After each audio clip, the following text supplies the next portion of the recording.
What's up guys? Welcome back to another episode of Unspoken. मैं अंकुश और मैं अभिषेक शर्मा और आज हम बात कर रहे हैं फैट लॉस और मसल गेन एक साथ कैसे करें। तो वीडियो शुरू करने से पहले सब्सक्राइब बटन और बेल आइकन को दबा दें और अगर वीडियो अच्छी लगी तो लाइक कर देना। चलिए शुरू करते हैं।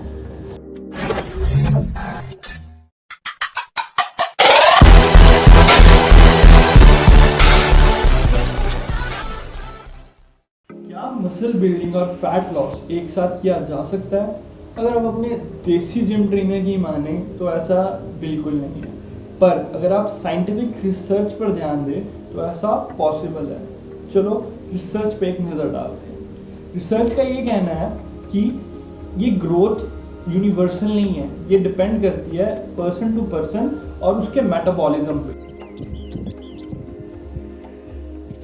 स्टडी ऑफ ओवरवेट ऑफिसर्स, इनका इनिशियली वेट जो था वो 27 से 28% बॉडी फैट से इन्होंने स्टार्ट किया और high protein low calorie diet पर इन्होंने 12 वीक्स के लिए वेट ट्रेनिंग करी एंड अमेजिंगली उन्होंने 7 kg बॉडी फैट लूज किया और 4 kg मसल्स गेन किए। इस प्रोसेस को जब आप आउट ऑफ शेप से वापस शेप में आते हैं, इसे कहा जाता है body recomposition.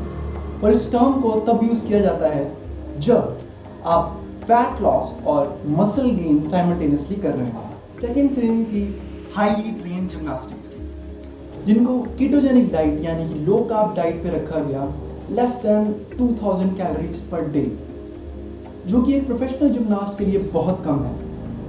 Keeping in mind कि उनकी training includes 30 hours per week of training and they lost from 7.5% body fat to 5% body fat and also gaining more than half a kg muscles.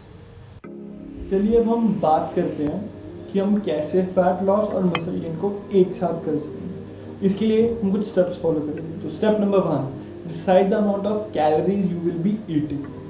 चाहे हमने फैट लॉस और muscle gain एक साथ करना है, पर एक प्राइमरी गोल सेट होना ज़रूरी है कि आपको गेनिंग करनी है कि आपको थोड़ा सा फैट लॉस करना है। ठीक है, ये डिपेंड करेगा पर्सन टू पर्सन, क्योंकि अगर मैं पहले ही बल्की हूँ तो मेरे को फैट लॉस ज़्यादा करना है तो मेरे को गेनिंग की ज़रूरत नहीं है, तो वो मेरे को ध्यान में रखना बिल्कुल ज़रूरी नहीं है।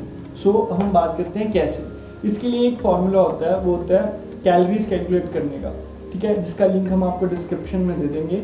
बट इसका बेसिक ये है कि अगर आपको वेट गेन करना है तो आपको कैलोरी सरप्लस में रहना पड़ेगा। मतलब आप जो कैलोरीज कंज्यूम कर रहे हैं वो कहीं ज़्यादा होनी चाहिए जितनी आप बर्न कर रहे हैं एक्टिविटीज़ में, जैसे कि साइकिलिंग, रनिंग या जिमिंग के अंदर। और अगर आपको फैट लॉस करना है, मतलब आपको शेड करना है, तो आपको कैलोरी डेफिशिएट में जाना चाहिए। जिसका मतलब है आपको कैलोरीज बर्न वो ज़्यादा करनी है और जो आप इनटेक कर रहे हैं उसको थोड़ा रिड्यूस करना है। तो नेक्स्ट स्टेप है setting fix amount of macronutrients, और इस केस में सबसे इंपॉर्टेंट मैक्रोन्यूट्रिएंट है प्रोटीन। मसल ग्रोथ के लिए एक परफेक्ट नाइट्रोजन बैलेंस होना बहुत ज़रूरी है, जो कि हमें मिलता है प्रोटीन से। और यहाँ पे प्रोटीन का मतलब वे प्रोटीन नहीं है, यानी कि प्रोटीन इनटेक ज़्यादा होना चाहिए from what is being broken down in our body. तो साइंटिफिक रिसर्च सेज कि आपको मैक्सिमम बेनिफिट तब मिलेगा जब आप 1.6 ग्राम्स पर KG of your body weight protein intake करते हैं। तो आगे बात आती है how much fats and carbohydrates you need. आप ये कैलकुलेट कर सकते हैं फ्रॉम द मैक्रो कैलकुलेटर, लेकिन थंब रूल ये है कि you should get 20% of your calories from fats. ऐसा इसलिए क्योंकि फैट्स बहुत ज़रूरी हैं आपके हार्मोन की प्रोडक्शन के लिए, और अगर आप बिल्कुल फैट छोड़ देंगे तो आपके हार्मोन प्रोडक्शन सही नहीं होगी और उससे आपके मसल ग्रोथ और ओवरऑल हेल्थ पे इफेक्ट होगा। तो थर्ड स्टेप ये है कि प्रोग्रेसिव ओवरलोड या डीलोड विद टाइम। इसका मतलब ये है, प्रोग्रेसिव मतलब ग्रेजुअली, ओवरलोड मतलब अपने वेट को इंक्रीज करना, और डीलोड का मतलब उसको रिड्यूस करना। इसके पीछे की साइंस ये है कि जैसे कि अगर हम एक ही वेट पे बार बार अगर मसल ट्रेनिंग करते रहेंगे तो हमारा मसल उस पर कंफर्टेबल हो जाता है और उस पर स्ट्रेस पड़ना थोड़ा कम हो जाता है, तो हमारा मसल उस कंफर्ट जोन से बाहर निकले, इसलिए हमें अपने वेट को ओवरलोड एंड डीलोड करना ज़रूरी है। और इसके लिए डिलेड मसल टेंशन देना भी काफ़ी ज़रूरी है। जैसे कि अगर आप कोई भी रेपिटेशन कर रहे हो तो उसकी जो मूवमेंट है उसको काफ़ी स्लो करो ताकि उस मसल पे टेंशन बहुत अच्छे तरीके से पड़े।